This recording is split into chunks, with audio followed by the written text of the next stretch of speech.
Okay. Yeah. I'll send you a message for that tonight. Absolutely.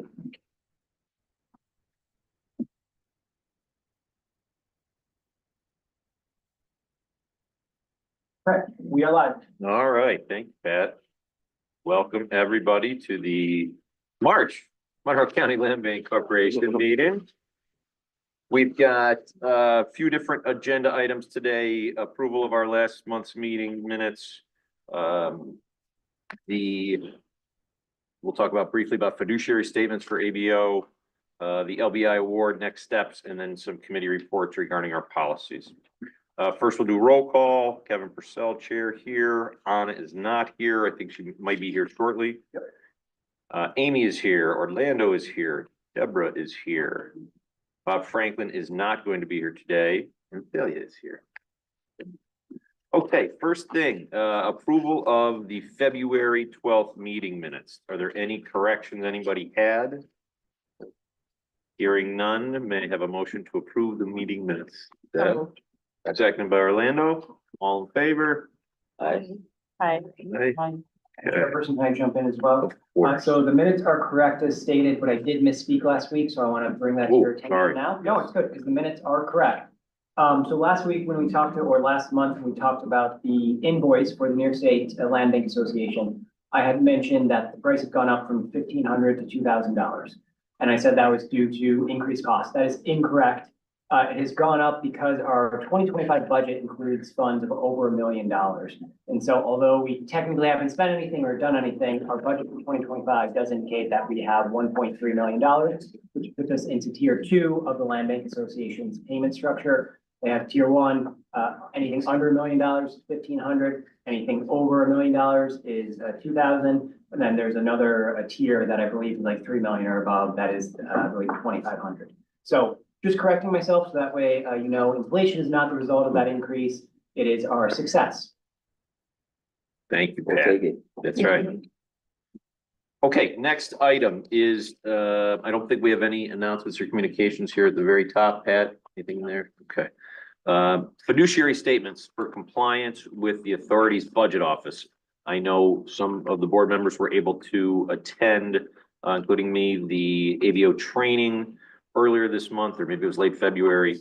And one of the things they require is an acknowledgement of fiduciary duties and responsibilities, form that is to be signed by all board members.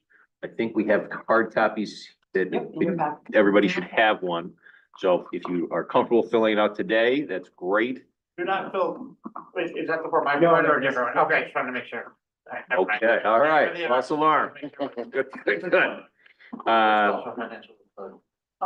No, fiduciary. So if everybody's comfortable filling this out today, we can turn them in. If you want to take it home and review, that's certainly, feel free to do so. And it was sent out via email as well, so you have a copy there. Next on our agenda is our LBI award, to talk about next steps and updates. So we've had, we do have some movement on this, which is great. The first is regarding our bank account, opening a bank account, and I know Pat has talked with Chase. Do you want to speak some more about that? So previously we gave you kind of a rubric of the different banking options available to us. After that conversation, Director Franklin mentioned that the county does its banking through Chase, and that Chase would likely be more than happy to bank with the land bank as well. We had a conversation with a representative of Chase Bank about that.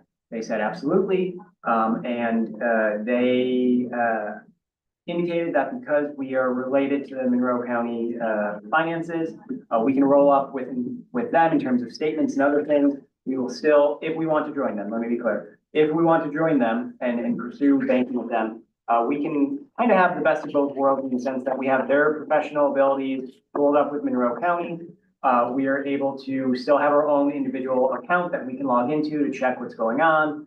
And there would be no fees associated with the account because of the amount of income that Monroe County has with the bank.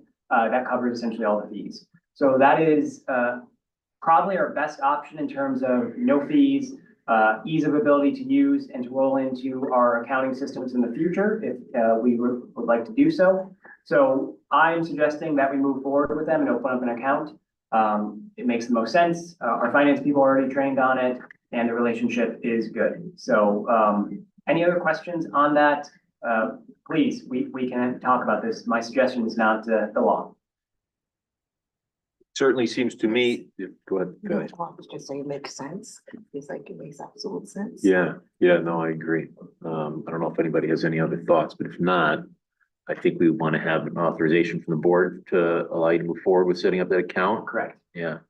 So So, what would an alternative be? If it's not? I mean, any of the other banks that we Okay. had on the list. So I mean, it's just a typical business banking experience is what we're looking for. So, let's see, we had on that list, I don't think we had M&T, but they have that option.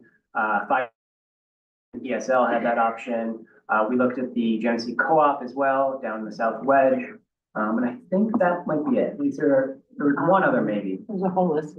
But yeah, the whole list, they all had different price points and fees. And because we don't have that relationships, they would charge us fees. So that is the one, disadvantage of looking at other banking.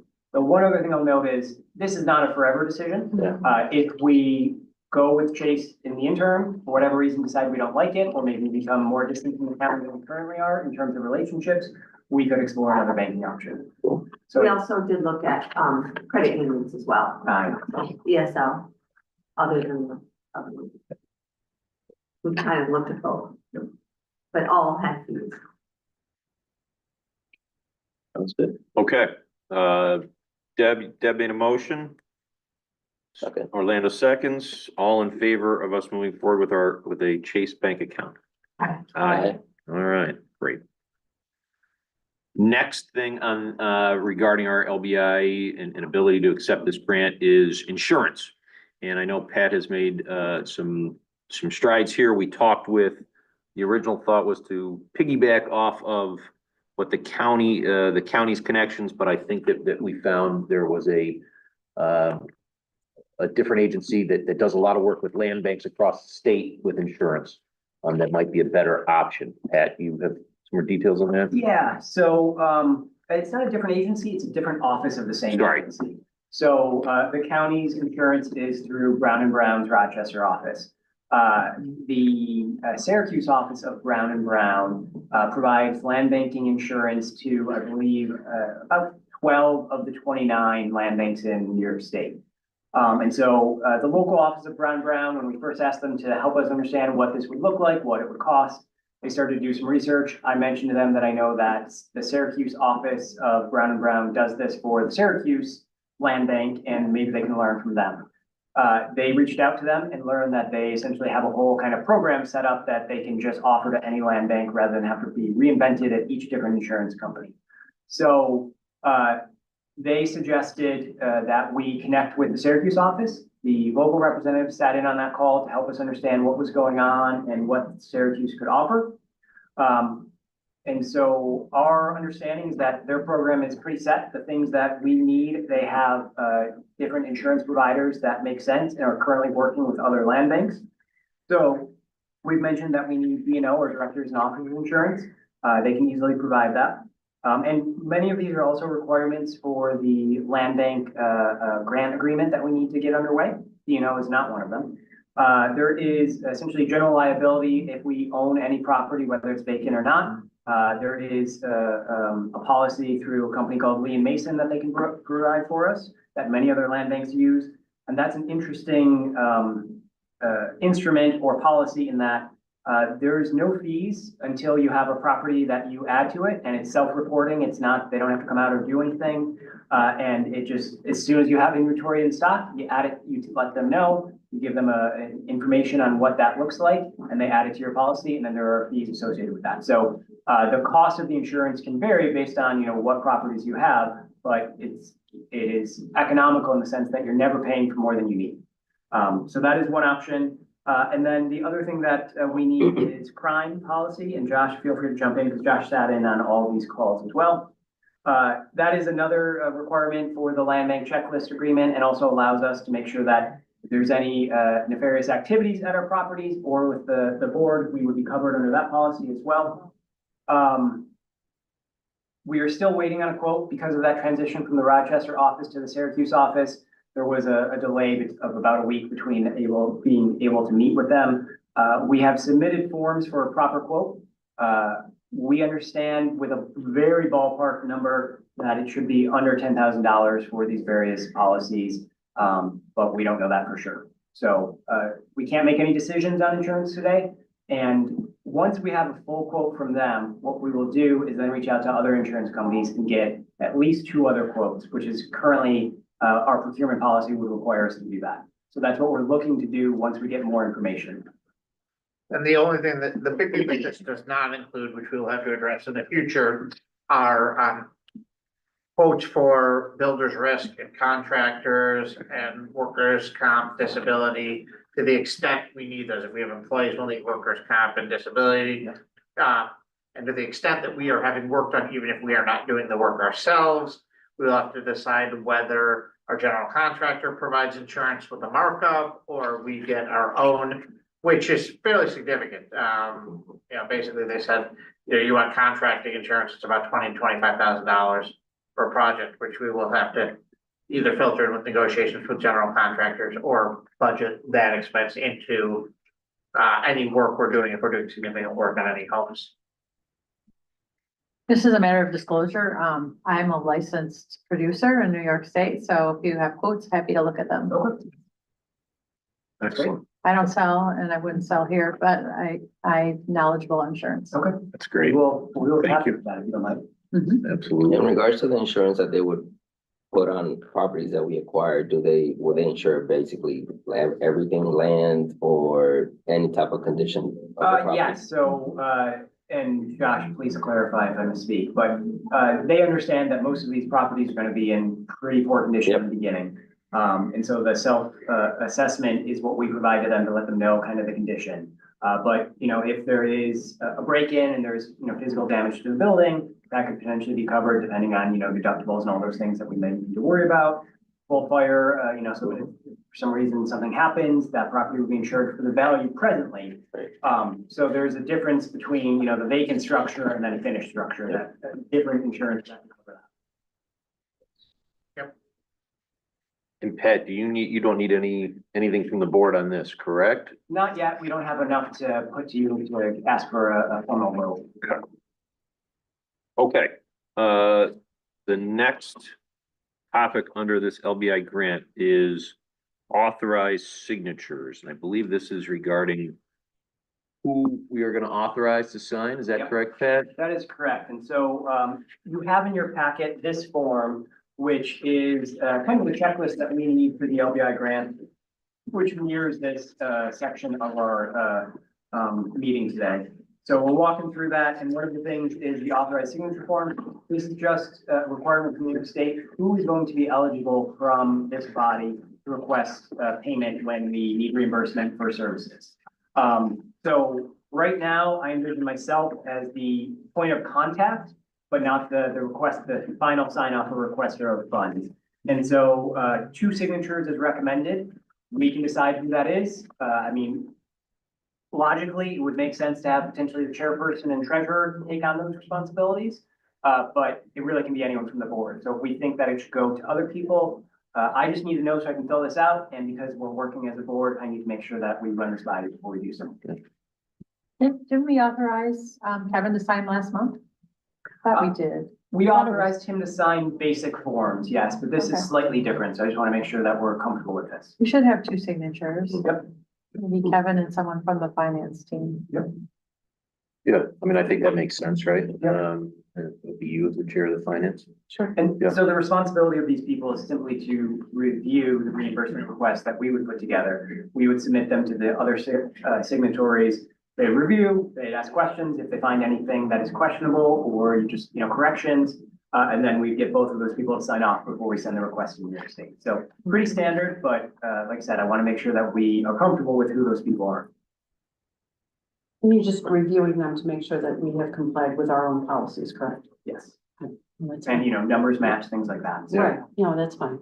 I'm happy to help. Okay, do you think we probably should have a motion on that, or motion to have both myself and Deb, and Amy be the signers for this? Orlando moved. Atlanta moves, I'll second. Deb seconds, all in favor? Aye. All right, great. Okay, next is the MWBE and EEO policy statements, which I believe are been drafted, or maybe not. I don't get so the there's forms the here. template form. Yeah, we don't get the template. The first, let's cover this one also in your packet, or it was sent out via email, I should say. Minority and women-owned business enterprises equal employment opportunity policy statement. So this is just a certification that would require us to notify New York State that we will agree to their MWB and EEO policies, which, like I said, were sent out. I can give a summary, but we are looking at, what is it in the hand here? Anna, welcome. Hi, Anna. No worries. So, I apologize, I'm looking for the exact number, but here we go. So 20% for minority-owned business enterprises and 10% for women-owned business enterprises. So for those of you not familiar with that, the grant money comes with some strings. One of those strings is that we seek to provide services and work with partners who can meet those requirements. So ideally, as we're spending LBI funding, of the 100% that we're dishing out, 20% would come from minority-owned business enterprise and 10% from women-owned business enterprises. And when they are one and the same, that can count for both, and things like that. So this is just a policy statement. We will, as we move forward through the actual RFP and hiring people, we will identify MWBEs that we can work with, solicit them, review applications, and find people who can help us with this. There's often subcontractors that can fit this mold as well. Kevin, as the chairperson, would once again just sign this and submit it with a grant. So not a big deal in terms of the certification at this point, just that we're going to follow the rules of the grant. Any questions on that from anybody on the board? Okay. Yeah, and then somewhat related, well, in a similar vein, I guess, the Yeah. contractor bid solicitation plan, Yeah, which so we also have a haven't had template for. Nope, go ahead. we haven't had a chance to fill this out fully. But this is just a requirement of New York State again, asking us how we plan to actually reach out to MWBEs in Monroe County. And so what we will do here is identify our marketing and outreach plan, identify a list of firms and contractors that we would specifically email and say, hey, this opportunity is available. If interested, please respond. And so what we will do there is work with the county's DEI office, which has a list of MWBE entities. We can also work with some of the other entities across Monroe County that work with different contractors, which we have both in-house with our community development team, but really the DEI office would be our main point of contact and be able to provide us a robust list of people to contact. So just letting you know about what would be submitted for this application. The forms are pretty simple, but I want to make sure that you're aware that we will be putting that together, and that will be essentially what we say. Any questions on that from anyone? Okay. Pat, do you want to talk about the flexibility that we've been given now through Sure. in terms of Can we fund? set the stage? Sure, absolutely. So the one topic that talking with Pat about, we're quickly reaching the capability and the capacity, I think, of the planning department in terms of how much time they've had to spend on this project. We've talked about potentially bringing on somebody at some point in 2025. And the thought was that it might make sense to do that sooner rather than later, to get somebody in for all of the paperwork and to make sure that we kind of keep things moving forward. And so one of the questions was, we had budgeted in hiring somebody towards the second half of 2025. And if we want to move that up, the question was, what kind of flexibility do we have with our grants in terms of being able to fund that? And so I know Pat had some conversations in general with the LBI team about, can we have any flexibility? And so I'll let you, Pat, fill in kind of how that conversation went. So I reached out to the Homes and Community Renewal and the specific individual who was in charge of the LBI program. and explained essentially that we, the way our funding is currently structured may not be how we actually intend to use the funding moving forward based on, real life circumstances. And is there flexibility to move funds around before we submit this grant or after we submit this grant agreement? And she said both. She said the goal of this specific funding is to help you get up and running, and we want to help you do that. And so whatever it is that you believe you need to do is what we want to support you with. If you have a specific number that you can change right now, we can do that before we sign the grant agreement and they can get something new out to us. Or we can sign the grant agreement, which she encourages us to do as soon as possible. And at the time when we have more clarity on what that may be, submit a letter to them saying, we would like to change the grant to provide more funding towards the personnel side than we currently have. And give that specific number, have a new budget presented to them, and they will review that and potentially sign on. So in other words, flexibility is there. We just need to figure out what makes the most sense for us. But to Kevin's point, the planning department is doing the best they can, but I think we're moving a little slower than you would like, than I would like. And that's just a matter of time. We have other responsibilities as well. So if we could find a way to get someone dedicated to this initiative, we will be able to move a little quicker. So I It'd be think, great yeah. because the person that's coming in is learning with us, right? So it's part of the onboarding, learning it through. So by the time we get to the different space, they would have had all that training experience to be able to help on that Right. team for the long. That's right. Yeah, It takes a village. It takes a Yeah. village. Mhm. absolutely. So where would the personnel come from? Would they be someone who's works with the county So already? we are still determining that, and there's discussions in law that, and with Bob to see, whether or not the employee will sit in the land bank itself or in the county.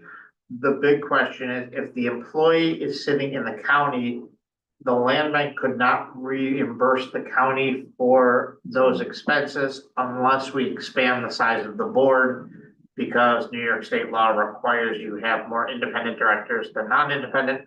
Right now, you are all independent directors, but the minute the land bank gives more than $15,000 to the county, the four of you who are, who's Bob, who is not here, who are county employees, are no longer independent. So we are discussing whether whereas if we have it sitting in the land bank and they're land bank employees, there's no reimbursement, we don't have to worry about that issue. So we are kind of internally addressing what we want to do, what Bob wants to do, just in terms of where we would sit the employees. Would it also defeat the purpose of the initial part of the discussion where we'd be taking away resources from the planning department?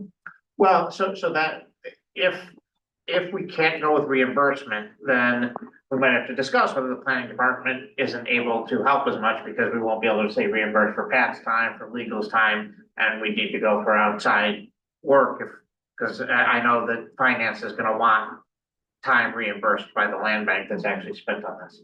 Which means a payroll service and everything that comes along with that. Exactly, There are some complications for sure. so. We do have a model nested here inside of planning and development already that we can perhaps emulate. The County Monroe Industrial Development Agency and the Monroe County Industrial Development Corporation are two separate entities that reside inside of our department, but they have their own payroll, their own legal, their own boards of directors. So we already have a model that exists here internally. Yeah, and that's the model that we're using, and the other model we're using is the discussion, but that would require a change to that you guys would have to vote to change the bylaws and change the board. And we're figuring out operationally whether that would need budget approval or not. And, so we are having internal discussions about the best way forward. And to be very clear, Deb, no decisions have been made in terms of what route to go. We're trying to make sure that we know the options and what are the consequences of those options, which we will then come back to this board with when we get some more clarity, which also brings to another point, what the employee of the land bank, wherever they may sit, would be doing is something we need to determine as a group. Yes. And something that we have shared with Kevin briefly, some job descriptions from other land banks. And Kevin, do you want to jump into the conversation about how we go about figuring out what that person would be doing? Absolutely. So my thought, and certainly up for discussion, was to If other board members are willing to be part of a smaller working group, I guess you'd call it, to look through some of those job descriptions, start to piece together, okay, here's the job, an accurate job description of what we want this person to do. Start putting together some rough budget, to bring back to the board. To me, that seems like that's the next step that would make sense. So I don't know if there's, if people agree with that, and if so, if people would be willing to take part in that conversation. Of course. Absolutely. Yeah. Be Okay, glad to. I just All want to right, make sure there's separation between, at least an arm's length between the county and this, the Monroe County Land Bank. Yep. Acknowledging that some of you are county employees, but. No, but that's fair. Yeah. I mean, it is a separate nonprofit entity, so that is understandable. And of course, the planning department will provide any support to that subcommittee. I mean, we have details, we have salary surveys from the New York State Land Bank Association. We have a lot of information that we can provide you with, and then you can help us figure out what you believe that person needs to be doing based on the goals of this body. And I think there's really two main tracks that you'll be thinking of, policy wise, and then kind of more on the ground programmatic and administrative wise. And so that's what we need to have you have a conversation about, what that looks like, what you envision, and how we can move forward. And Anna, you might be able to answer this, for the Comida employees, they have to go through Monroe County hiring. Or not, do they No, not? They Even though do not. So they sit within the county, okay, so either way, they would not have to go through Right. either option, you'd have We more. have a separate hiring process and And more flexibility in terms of the role and the description that you would That's have for a right. county job. that's right. Yeah. The two entities model their human resources policies after those of the county. So benefits are similar, but the hiring process and there's no background check required, for example. It's different. And you don't have to have a very specific Well, tailored that. kind of listing and have a test and theoretically. Correct, qualification. yeah, civil service Yes, rules exactly. don't apply. Yes. That's right. Yes, Yes, right. You'll take it. In terms of a timeline, what was the original timeline? I know you said the end of the year versus kind of what we're looking at now. So the original LVI grant that we submitted, we envisioned someone who potentially was part-time. We didn't have clarity on whether it'd be full-time.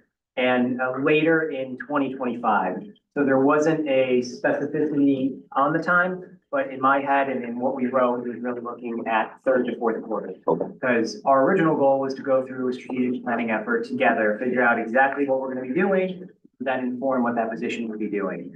All makes perfect sense, and we can still do that to some degree, but we might want to shift our priorities because I think that person can help us go through that strategic planning process, handle some of the day-to-day work that is going on with this board, and just move it along a lot quicker. We're in March, late March. Yeah. So we're gonna meet and talk about job descriptions, and then by the time we hire someone, we may be into, July 1 anyway. Correct. Main difference is the question of part-time versus full-time. So the position was envisioned as kind of a part-time bookkeeper, so to speak, at least in my head. There's a good chance that we will need more than that and probably a full 40 hours for the remaining portion of whatever time we hire them. So that would immediately increase the cost. Okay. I would think that we would submit our paperwork and then amend it once we have more. So at least we're not holding anything up in terms of the grant. That's what I suggest Yep. and what HCR suggested as well. yeah. And so that was gonna be the next topic is for this LBI grant.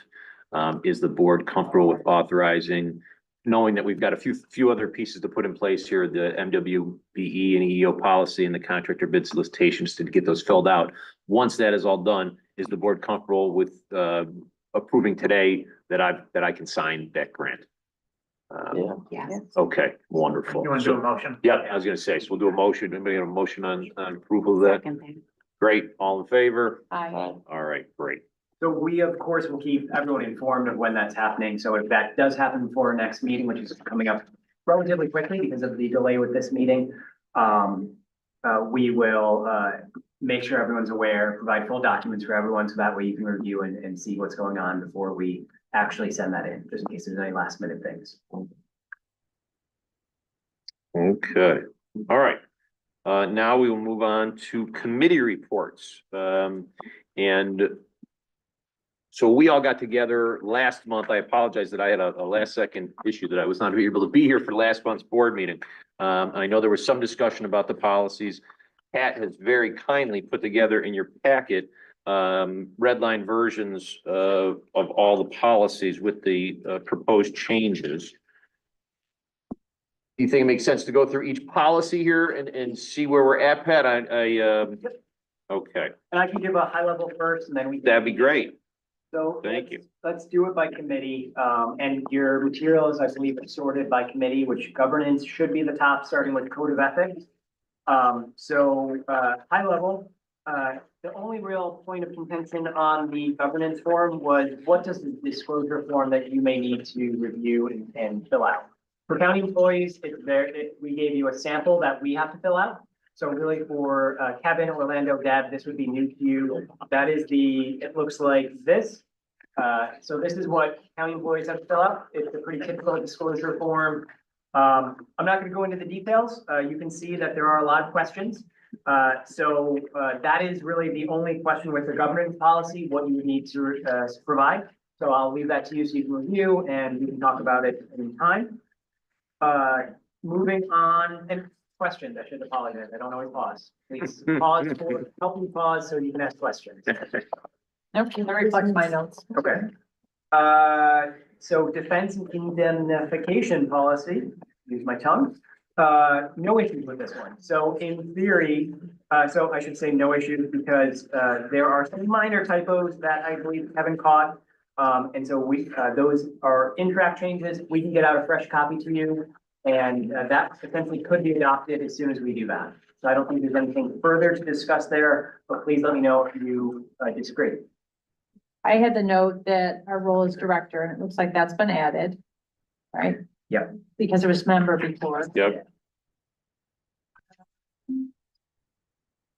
Yeah, I think you had brought up the idea of if there was an investigation, kind of, are there more details about who was gonna run it?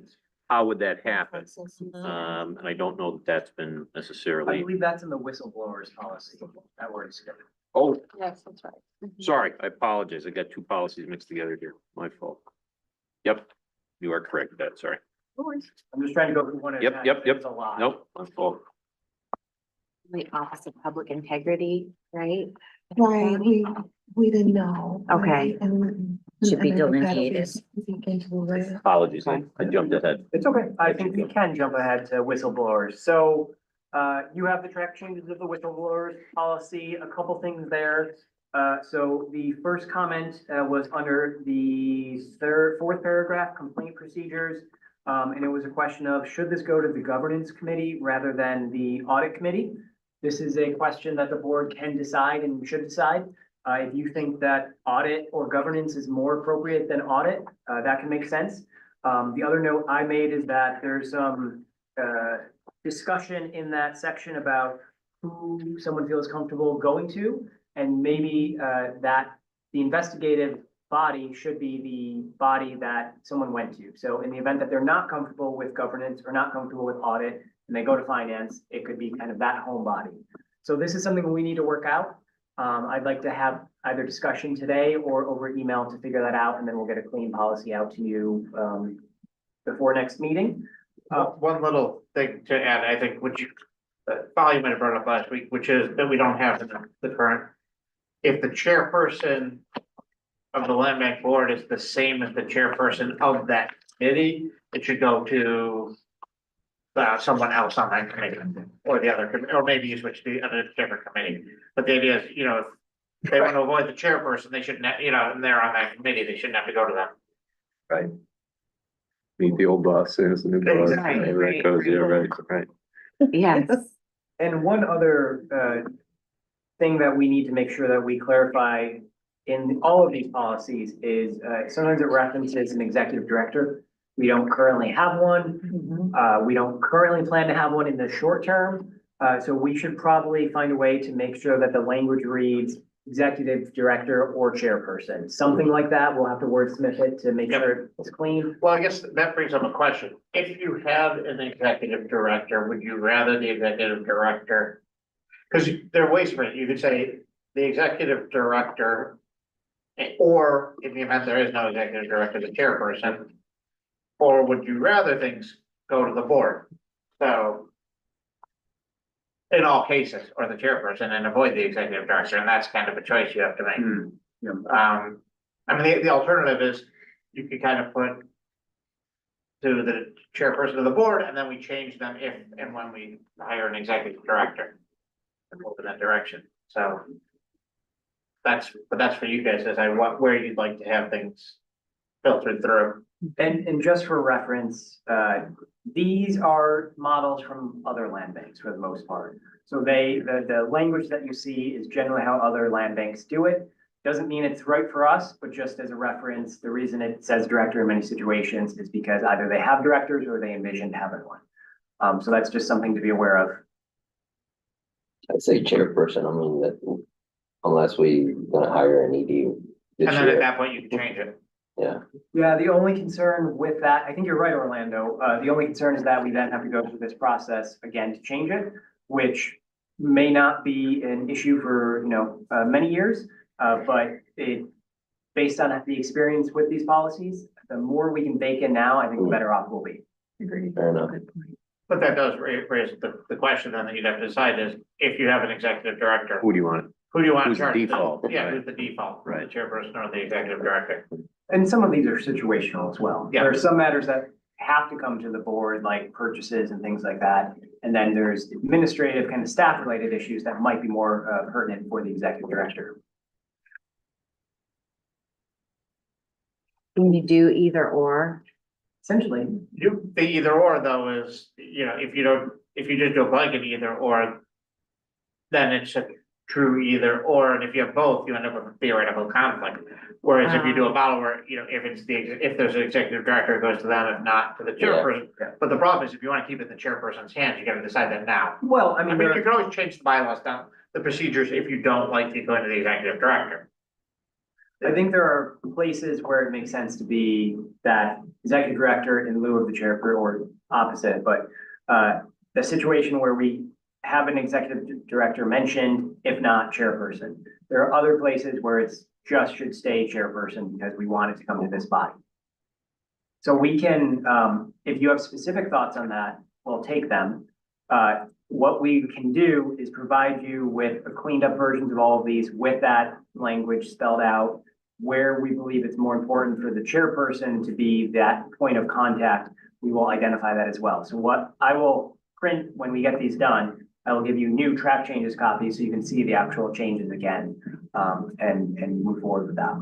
If that makes sense. And Anna, do you have any?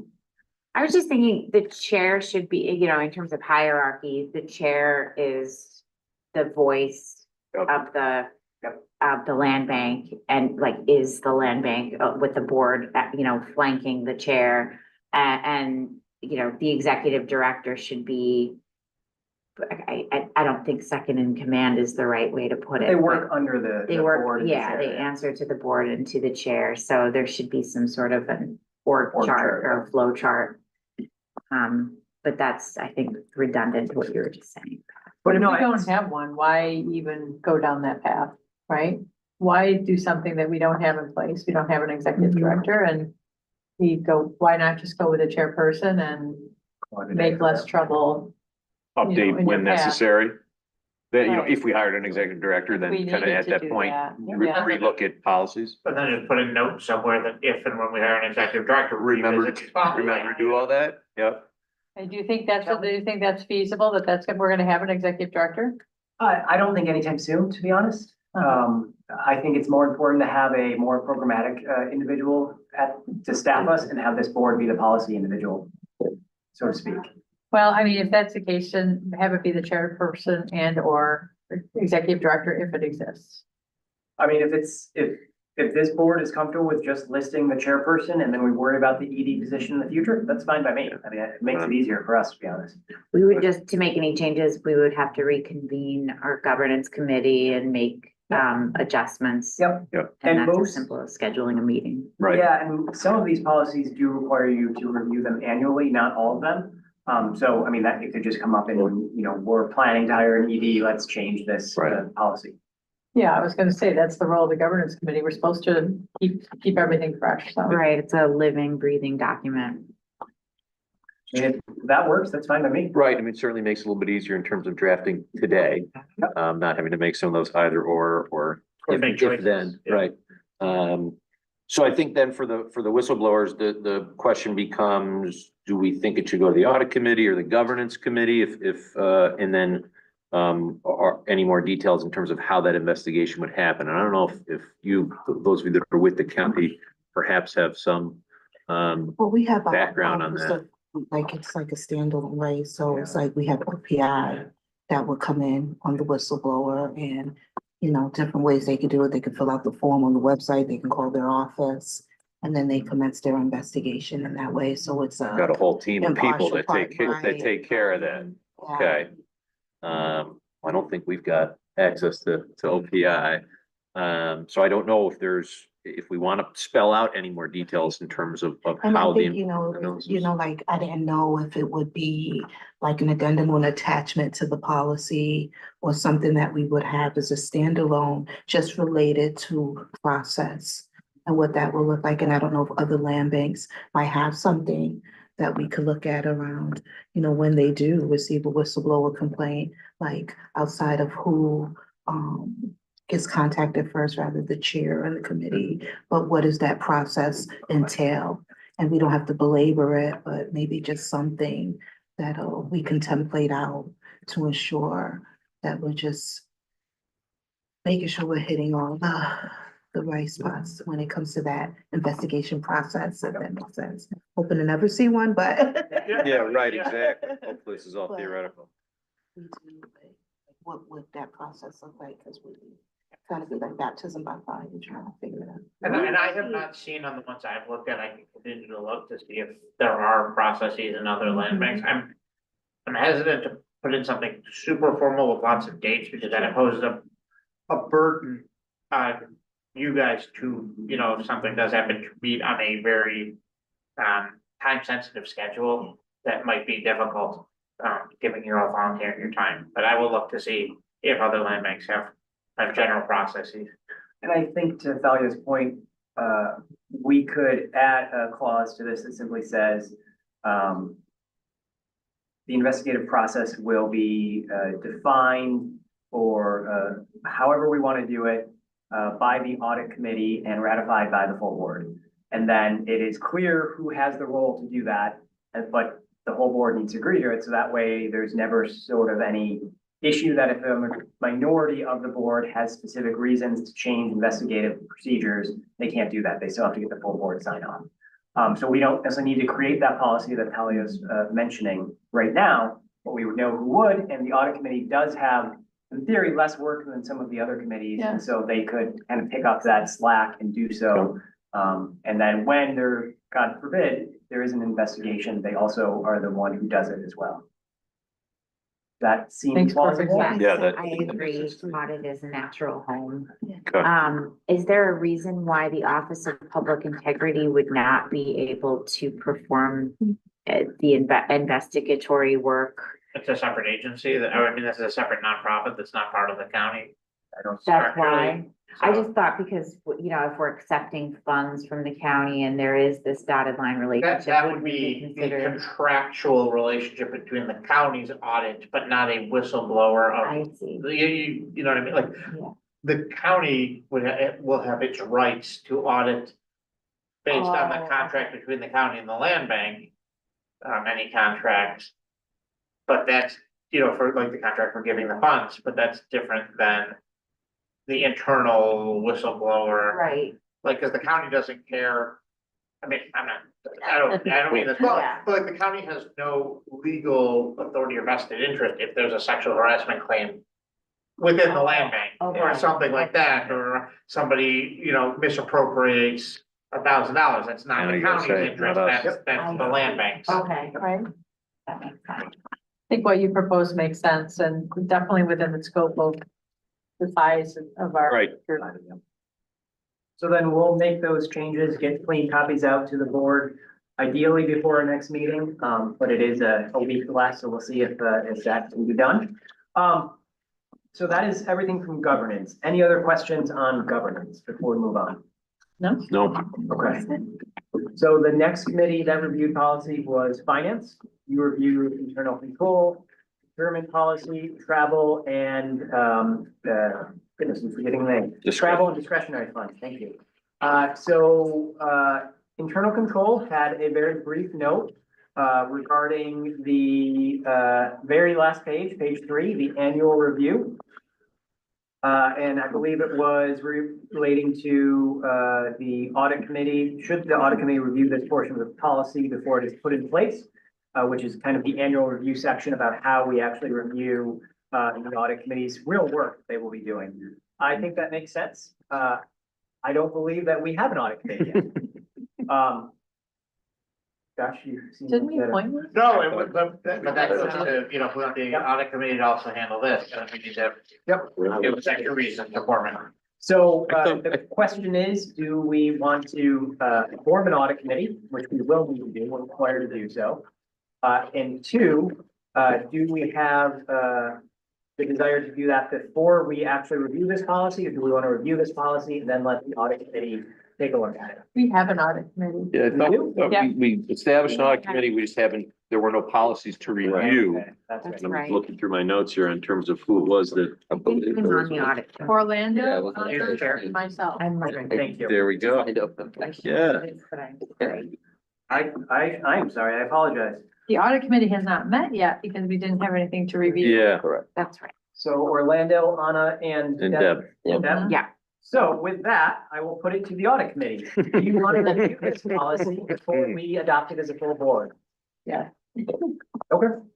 So then what we'll do is, I mean, you already have a copy of it, but we can send you additional copies, so that way you can mark it up more easily.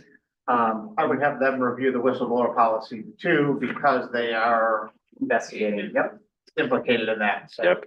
okay. Deb, thank you for that correction, I appreciate it. You're just testing me. Wish I could be that creative. Okay, so there were no other real changes to that policy, so we'll let audit run with that, if that makes sense. Okay. Great. Procurement policy, and this is one where Kevin, he'll jump in because there's a few different things. Couple notes regarding changing from chairman to chairperson, perfect, makes perfect sense. Once again, we pulled this from other counties. There's some questions about, once again, we don't have a director, will it need to change? Based on our prior conversation, I would say that's the same, change to chairperson. Yep. Then at the time that we need to make a change, we can do so. Page 3 is the biggest potential change discussion point. So, the finance committee had a few emails regarding, number 5.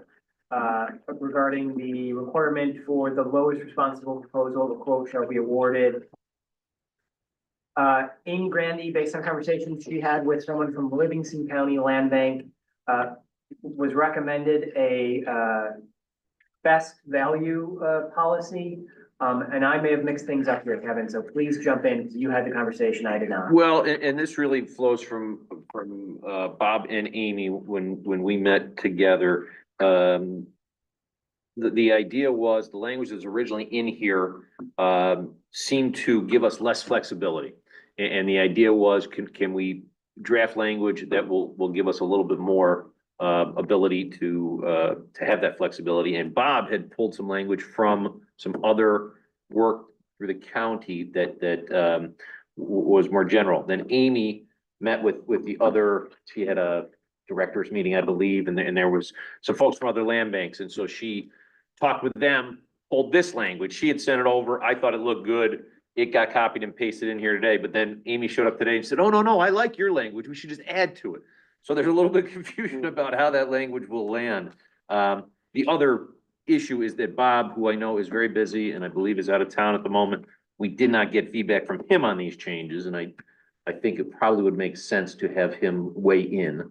I think he would prefer to be able to weigh in before it's finalized. So I do think that there is unfortunately, some more feedback that needs to be received from those two before we land on a final spot. It's like the county procurement process with the blue bids, best values. That's pretty newer. We're procuring that probably over the last year or so That's- to provide the flexibility that you speak to. Yep. Ben. Yeah, that's what kind of Bob talked about.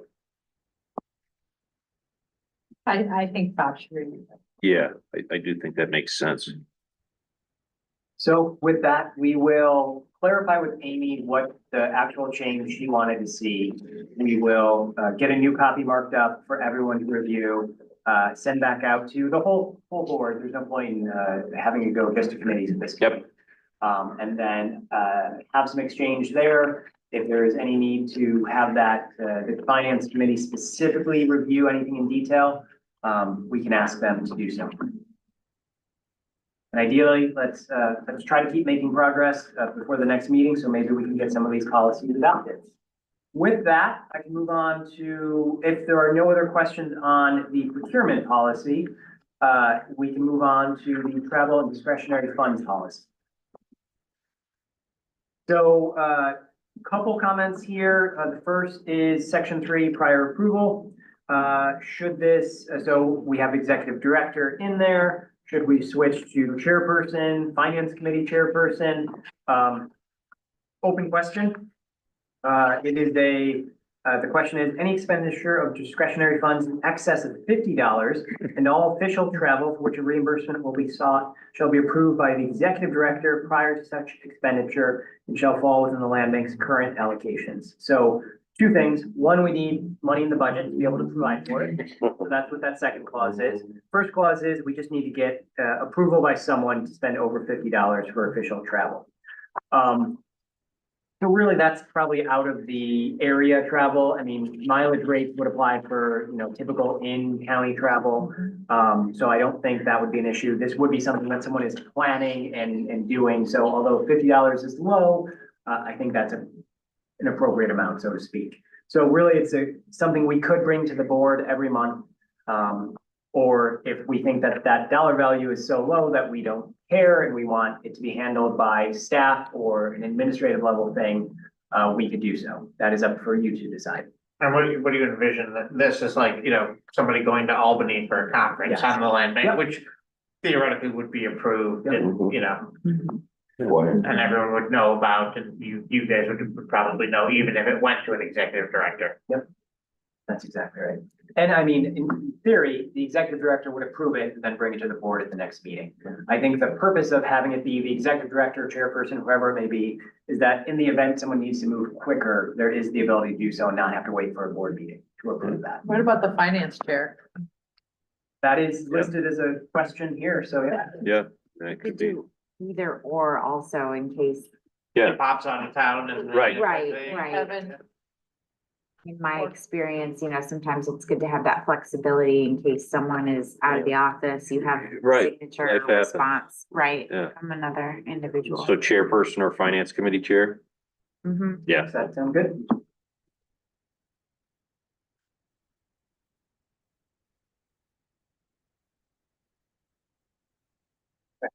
We'll make that change. The next question was the section 4 travel, payment of travel.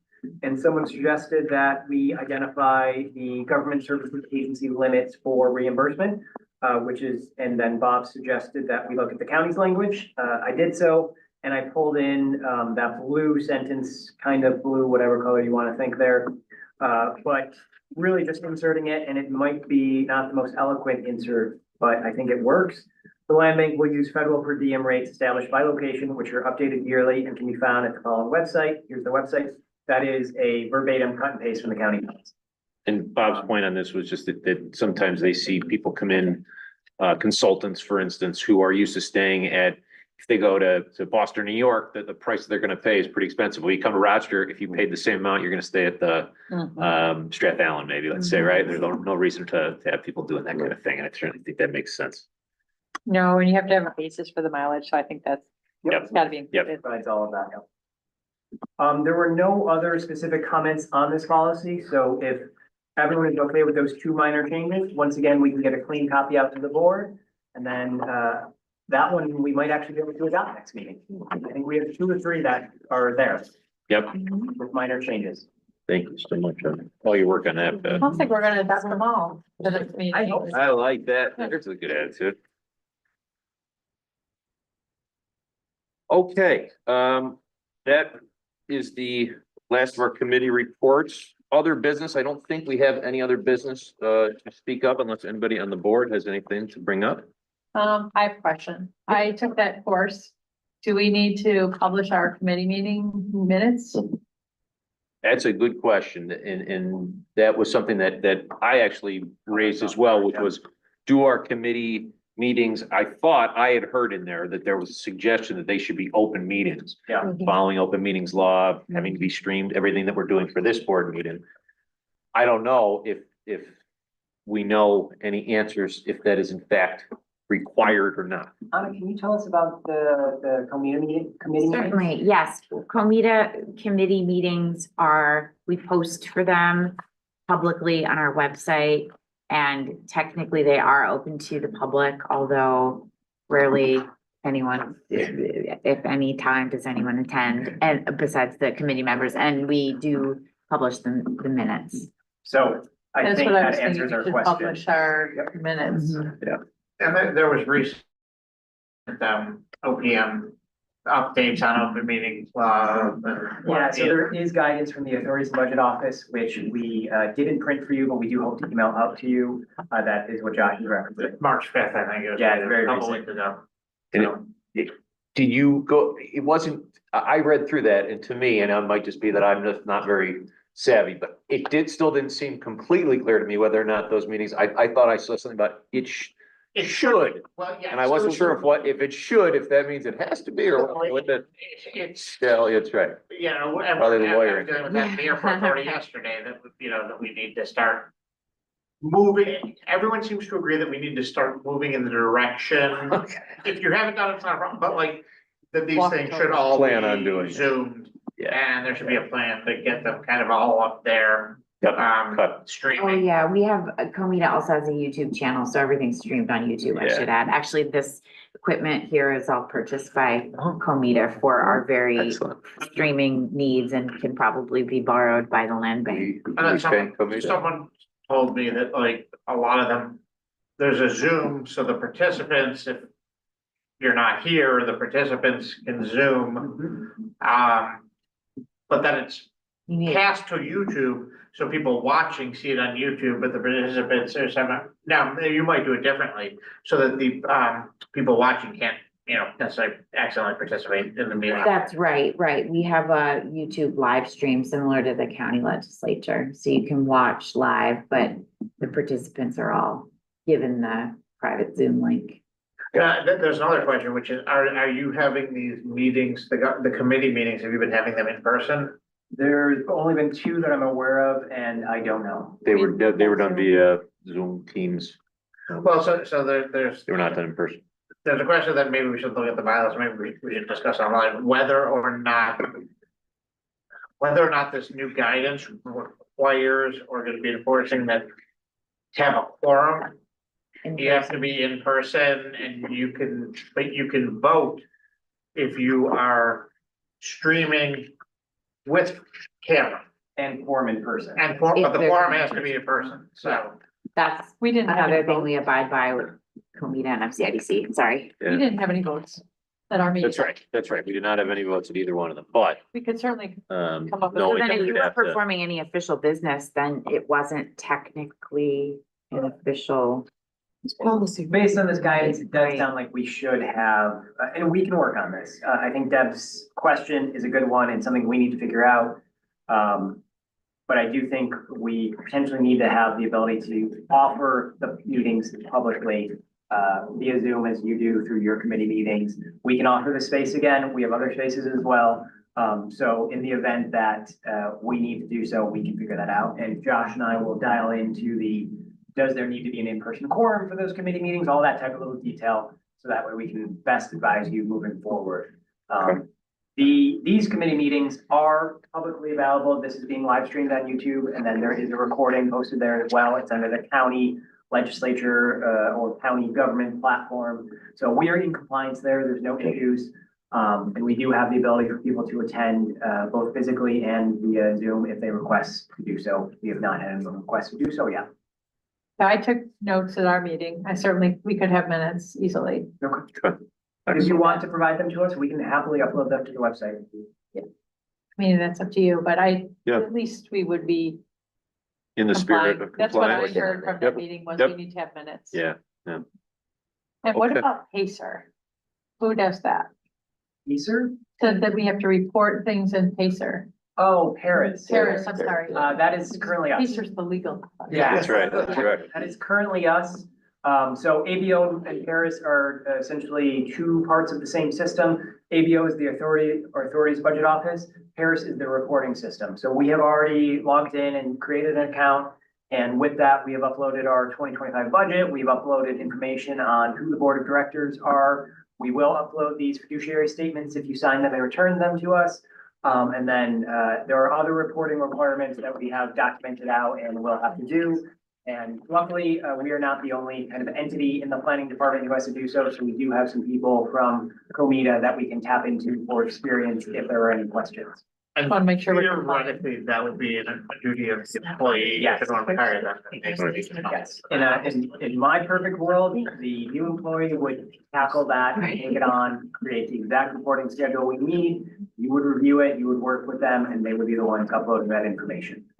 So there should not be anything that other board members need to do on the Pacer system. I think- Paris. Sorry. Sorry. I'm not filing bankruptcy, I promise. No, Paris So system. currently, Chairperson Kevin Purcell has access to the Paris reporting system. He needed to sign off on our budgets and things when we submitted them at the beginning of this year. And then also Amy Grandy as treasurer had to do the same. So they both have access to certify. So there's different permission levels. We in the planning department have permission to upload everything, and then they have permission to certify that it is the truth of what we submitted. And do we have viewer access?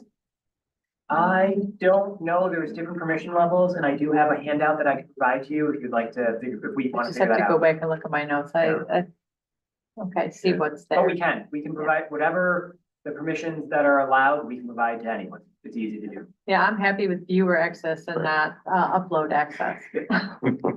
You definitely have the ability to review everything after it's been submitted. Yeah, that's all. But, You can do that for any entity, so Okay. it's a public reporting system to Anna's point, so I can go look up other land banks information, which is how I figured out how to do this.